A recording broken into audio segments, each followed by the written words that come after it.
মুন্সিগঞ্জে সরকার নির্ধারিত মূল্যে সার বিক্রি হচ্ছে না বলে অভিযোগ উঠেছে ডিলারদের বিরুদ্ধে। কৃষকরা বলছেন প্রতি বস্তা সারের দাম বেশি নেওয়া হচ্ছে 100 থেকে 600 টাকা পর্যন্ত।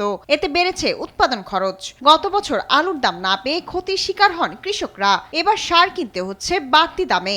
দাম অনেক বেশি, বাজার তো আর কমতেছে না, আরো বাড়তেছে। একজনে মনে করেন যে সার সব বাইক নিয়ে তুইতেছে, 2-1 বস্তা করে দোয়ানো আনি। আমার যেটা চাহিদা ওই সারটা পাইতাছি না। আমি মনে করেন 20 কানি খেতি করুন, আমার 5 কানি সারও আমি এখন পর্যন্ত মিলাইতারি নেই। ডিলাররা কয় আমাকে কোনো সার দেয় না, এই জন্য আমাকে সার দেয় না, আর দাম অতিরিক্ত বেশি। অন্যদিকে সার ডিলাররা অভিযোগ অস্বীকার করে বলেন তারা সরকার নির্ধারিত দামেই সার বিক্রি করছেন।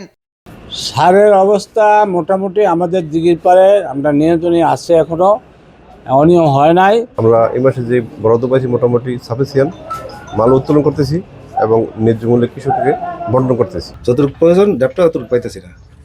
পটাশার সমস্যা নেই না, কেউ যদি করে আমি বেশি রাখি না, আমি বেশি বিক্রি করি নাই, বেশি রাখিও না। এদিকে পর্যাপ্ত সারের মজুদ আছে বলে জানান বিসিআইসির সভাপতি। যেই পরিমাণ সার চাহিদা আছে সেই অনুপাতে সারের কোনো অভাব নাই, প্রচুর সার আছে, কৃষকের কোনো হাহাকারের কোনো প্রয়োজন নাই।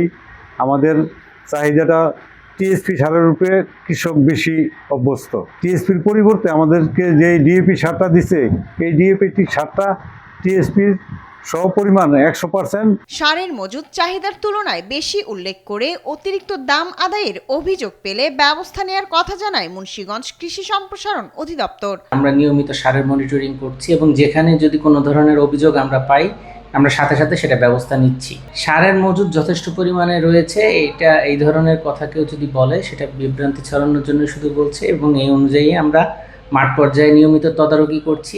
বাজারে নজরদারি বাড়ানো এবং প্রয়োজনীয় সার নিশ্চিতের দাবি কৃষকদের। শায়লা খান, নিউজ ডেস্ক, দেশ টিভি।